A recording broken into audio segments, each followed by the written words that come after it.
Les affaires publiques n'ont plus de secret pour lui. Les vrais enjeux. Les vraies questions. Qu'est-ce qui s'est passé? Moi, je pense que c'est banal parce qu'on a confondu des affaires qui ne devraient être jamais confondues. Surtout, l'idée de se préoccuper de ce qui est fait et bien fait. Stéphane Bureau. Bonjour Stéphane. Salut Mario. Avant de se parler de guerre commerciale, un nouvel épisode de Contact qui est en ligne avec Marine Tondelier. L'autre Marine du paysage politique français, personnage pas dans le même camp. Aux opposés, en effet, que Marine, l'autre, Le Pen, dont on parle beaucoup, sinon qu'il chasse ou elle chasse sur les mêmes terres. On est dans le Nord-Pas-de-Calais. Elle est la patronne, la secrétaire nationale des écologistes. Elle est drôle, articulée, jeune, par rapport à ce que serait Marine Le Pen, radicale à sa manière. Je te propose un extrait. Elle définit ce que c'est que d'être aujourd'hui un écologiste. L'écologie politique, donc c'est le rapport à l'autre. Moi, je me rappelle de quelqu'un d'extrême droite qui était président d'une asso dans le Nord et puis qui devient tout d'un coup, elle va candidate au régional sur la liste de l'extrême droite. Et je me rappelle qu'on a une conversation téléphonique, puis elle me dit bah non, mais moi je pense que l'écologie, ça devrait pas être un parti, ça devrait pas être de gauche. Puis elle me dit de toute façon, toi tu vas aider les migrants à Calais. Moi je comprends pas qu'on fasse ça, je suis pas d'accord, c'est pas de l'écologie. Alors je lui dis donc toi en fait tu veux aider les bébés Yorkshire, les bébés dauphins, les ours polaires. Par contre les humains non, ça tu aides pas. Mais en fait, ça n'a pas de sens. L'écologie, c'est le rapport au sein d'un écosystème, c'est l'entraide, c'est le rapport à l'autre. Du coup, justice sociale, justice environnementale, c'est indissociable. Déjà parce qu'on aide tout le monde et on ne va pas aider les animaux et les baleines et pas les êtres humains, premièrement. Et deuxièmement, parce qu'on est arrivé dans un monde où, vous voyez, on va dans le mur, l'habitabilité de la planète est remise en question. Et désolé de vous l'apprendre, mais c'est quand même les plus riches qui polluent le plus. Ouais. Mais ça donne le ton. Ouais, mais les écologistes n'ont pas le vent dans les voiles qu'il y avait il y a une dizaine d'années ou une vingtaine d'années, là. Pas du tout. Il y a même 5 ans en ce moment, et on l'a vu aux dernières élections au Parlement européen, les écologistes ont été pas mal battus en brèche. Ceci étant dit, c'est une présence politique organisée, sérieuse. Ils ne sont pas à la frange totalement. Un discours aussi qui nous permet de mesurer ce qu'est la fine pointe de cet enjeu politique en Europe, parce qu'on ne connaît pas d'équivalent chez nous vraiment au Canada, où enfin il y a des Verts, mais le Parti vert, à ce point il va être organisé. même présent. Il va y avoir un individu totalement inconnu qui va être présent au débat des chefs. J'ai hâte de voir. Je pense que le public va dire mais c'est qui ce monsieur-là? En tout cas. Et alors, il ne passera sans doute pas inaperçu dans les circonstances. Tu auras remarqué qu'elle porte une veste verte. C'est sa fabrique de marque, ou sa marque plutôt de fabrique. Elle est toujours vêtue de vert. Je pensais qu'elle avait gagné le Masters. Je ne sais pas si elle a fait un trou, comment on dit ça? C'est une blague. Quand tu fais... Mais elle est en tout cas capable, elle, de poter, il n'y a pas de doute là-dessus. Je l'ai vu débattre. Ça risque d'être peut-être plus impressionnant que ce qu'on verra au débat des chefs plus tard aujourd'hui. OK. Bon, guerre commerciale que cherchent vraiment les Américains. En tout cas, ce matin, ça semble être la panique un peu partout dans le monde, autant sur les places boursières que dans les parlements. Oui, le président américain, M. Trump, hier, qui disait que c'est la déclaration d'indépendance américaine par rapport à la seule déclaration d'indépendance, un nouvel âge d'or pour les États-Unis. Les bourses du monde se sont un peu emballées au réveil ce matin, particulièrement en Asie, en Europe aussi. Ça a dévissé un temps. Ça s'est un peu rétabli, mais on est à -2, -3, -3,5% et on verra comment ça va ouvrir ce matin en Amérique du Nord. Ça s'annonce mal, sinon que je pense que les bourses sont vraiment un indice très, très, très ponctuel. On pourrait se réveiller demain, tous être ouverts. Monsieur Trump qui, sur le fond, livre ce qu'il a promis depuis longtemps. Alors, on cherche à comprendre parce que tout le monde dit il est débile, il se tire dans le pied. D'ailleurs, la classe politique française dit ça fera mal aux Français, mais ça fera surtout mal aux Américains. Dans ce temps-là, je leur dis tous, c'était ce que je faisais ce matin en plateau, occupons-nous de nos affaires et laissons aux Américains le soin de décider si ça leur fait mal ou pas. Politiquement, je pense que ça fait pas mal à Trump. C'était d'abord et avant tout, je pense, un geste politique où il dit, ça fait 40 ans que je pense la même chose, je livre la marchandise. C'est pas un hasard s'il y avait des travailleurs unis de l'automobile qui étaient présents et même un qui a pris la parole avec cette idée qu'on va participer à réindustrialiser les États-Unis. Parce qu'il y a trois éléments, sinon même 4, parce qu'on doit ajouter dans le plan d'affaires de Donald Trump toute l'opération dégraissage, assainissement des finances publiques qui permettrait à terme de rééquilibrer les finances publiques public et aussi peut-être d'offrir aux contribuables des réductions substantielles d'impôts, sinon même l'élimination de l'impôt sur le revenu. On n'est pas là aujourd'hui, mais ça participe de ce qu'il fait miroiter pour accepter ce que pourrait être des coûts d'ajustement à court terme. Alors, 3 grands enjeux, je pense, avec cette affaire. D'abord, aller générer des revenus avec ses droits douaniers, avec les tarifs. Peter Navarro, qui est un de ses principaux conseillers, alors des fois un petit peu extrême, dit que ça sera 600 milliards par année. Sur 10 ans, on parle de 6 000 milliards, beaucoup d'argent. Je ne suis pas sûr que c'est au rendez-vous ou que ça sera au rendez-vous. Wall Street dit que c'est réaliste d'aller chercher entre 150 et 250 milliards.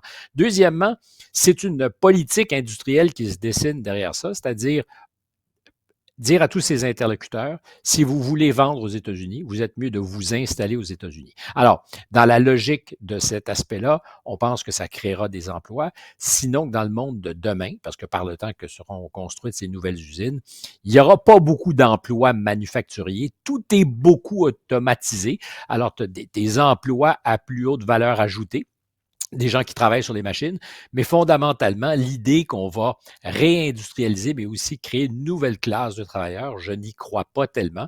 Ceci étant dit, du point de vue de M. Trump, de savoir que les Allemands construiront davantage de voitures chez eux plutôt qu'en Allemagne, évidemment, c'est gagnant-gagnant. Je pense que l'affaire dont on parle pas du tout, c'est que c'est le début d'une négociation. Une négociation avec l'ensemble des interlocuteurs commerciaux des États-Unis, un à un. Alors, on dira l'Europe, c'est 27 pays, mais je pense qu'il va essayer de parler avec les pays sans passer nécessairement par Bruxelles, essayer de créer de la division et obtenir des gains. Et ça, on n'en parle absolument pas sur toutes sortes d'enjeux, par exemple sur l'Europe, réglementaires. Les Européens sont en ce moment les shérifs du net. C'est pas mal les politiques qui encadrent la liberté d'expression qui font foi partout dans le monde, parce qu'aux États-Unis, avec le premier amendement, c'est un peu compliqué. Puis on pourrait soupçonner, si on était complotiste, que les Américains ont donné en impartition aux Européens le soin d'imposer de l'ordre avec leur fameuse DSA, le Digital Service Act, qui impose des règles très, très, très contraignantes sur les choses qui sont dites sur les différentes plateformes et réseaux. Alors, je pense que là-dessus, les Américains vont vouloir déchanter. Et ça, c'est quant à moi l'affaire la plus bluffante, les Américains aimeraient beaucoup faire financer leur dette publique et donc le service de la dette par les grandes banques centrales du monde qui détiennent des obligations libellées en dollars américains. Tu vas me dire, de quoi tu parles? Je suis très sérieux.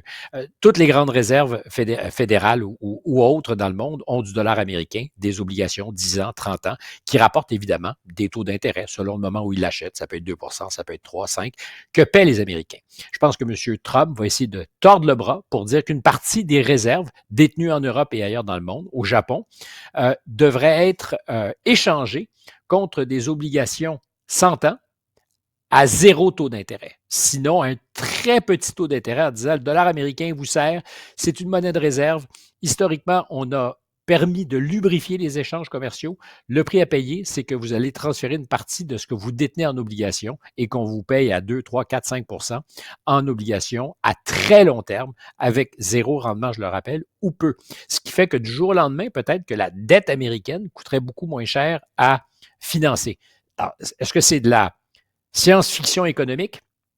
Pas tout à fait, parce que ça existe. Il y a des gens qui pensent à ça et il y a du monde en Europe qui pense à ça. Les Européens ont toujours le loisir de dire « n'est pas question ». C'est nos argents, nous sommes souverains, on a acheté ces obligations, jamais on va les troquer contre quelque chose qui ne nous rapporte pas.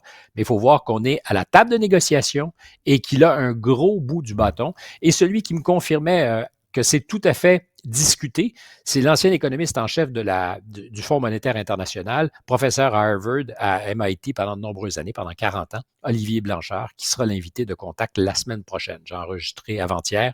Et là-dessus, il dit, on a le choix de refuser. Mais est-ce que les Américains veulent ça? La réponse, c'est oui. Mais c'est bluffant. C'est des grosses opérations. Mais il reste que d'ici là, est-ce que Donald Trump... Parce que sa théorie économique, d'ailleurs, il en a parlé, là, que des années 1800, sa théorie économique remonte à un autre siècle, une autre époque, toute la théorie des tarifs, il n'y a plus d'économistes sérieux. Oui, et puis personne qui parle de ça aujourd'hui, puis personne qui pense que c'est source de prospérité. C'est qu'à la base, il met en place une politique d'appauvrissement.